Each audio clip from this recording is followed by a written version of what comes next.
I'm a straight up nerd, and I'm proud of it. I would never have admitted that in high school.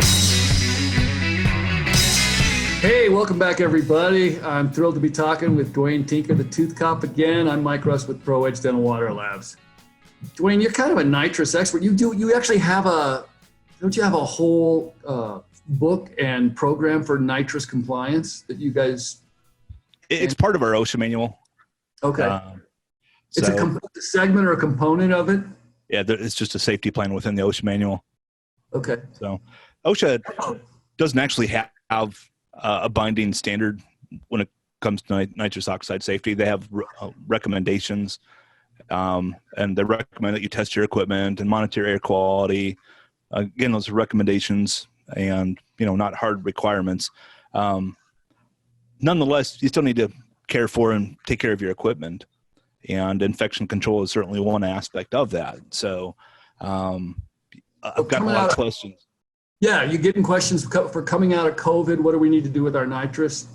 Yeah, I've gotten quite a few of those questions. And, a lot of the folks I work with, either general dentists or pediatric dentists. I do work with other specialists as well.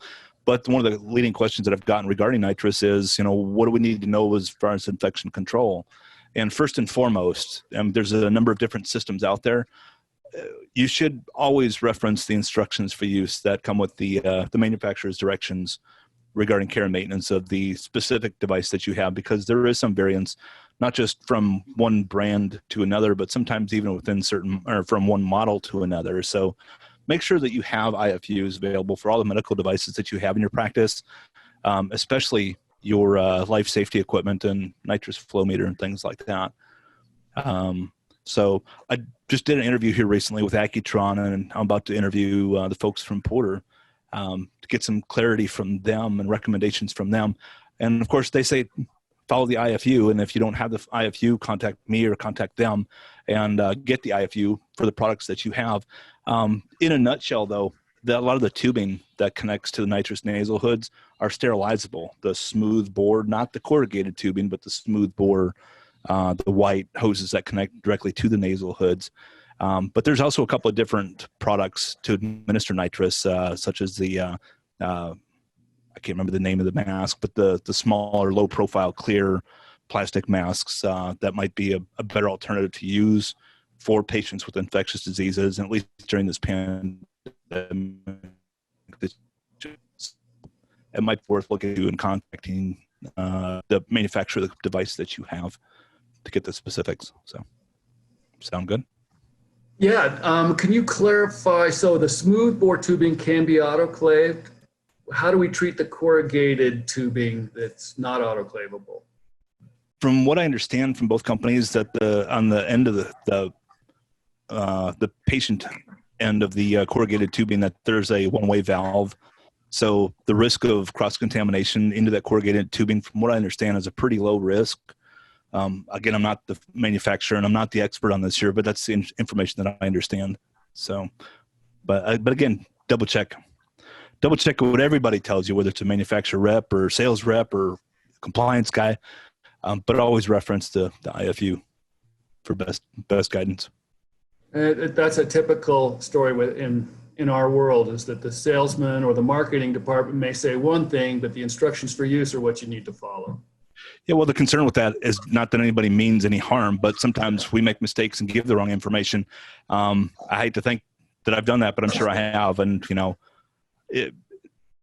when you think about the liability, associated with that, nobody wants to take on that liability, myself included. So, again, follow the manufacturer's instructions. Those are validated instructions. The company that manufactured those devices had to demonstrate to the FDA, this is the one right way to do it. So if you deviate from that, that's where you potentially incur some liability. So that's why a lot of experts like myself direct people back to those IFUs. And you know what? You'll learn a lot. I mentioned in another video that you and I did, Mike, that I've done a lot of infection control inspections this year. And we actually pulled out the IFU for a lot of these different medical devices. And that's where I learned so much.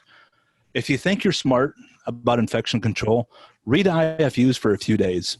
Maybe not in one sitting, but it's amazing how much smarter you'll be when you're done, and you'll learn how little you really knew about the products that you use and the devices that you have and how you might be using them not completely properly, and how if you use them properly, it will allow you to be more efficient with your time.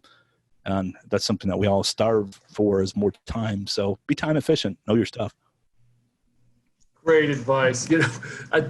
That's a great way to end it. But I just got to say, we might look back on this COVID era as, as the time we did something different. We'll look back. How did you use your free time during COVID? And if people say, I read the instructions for use, God bless them, but I doubt it. Yeah. I'm a straight up nerd, and I'm proud of it. I would never have admitted that in high school, but I didn't exude any signs or symptoms back then. I was kind of a rebel child, but I grew up and became a nerd.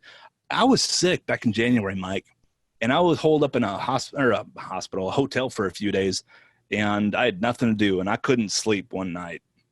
And I was running a fever and just felt miserable, but I couldn't sleep, and so I had to do something. So I read IFUs for sterilizers all night. I geeked out, and I forgot some things, but I learned a lot, and I know where to find the information that I forgot. That's cool. Yeah. Okay. Right. I would rather hire you than to read me the IFUs than to actually read them myself. I think maybe that's the solution. We'll travel. How can people get a hold of you, Duane? You can hit me up, dentalcompliance.com, or shoot me an email, toothcop@dentalcompliance.com. Peace out.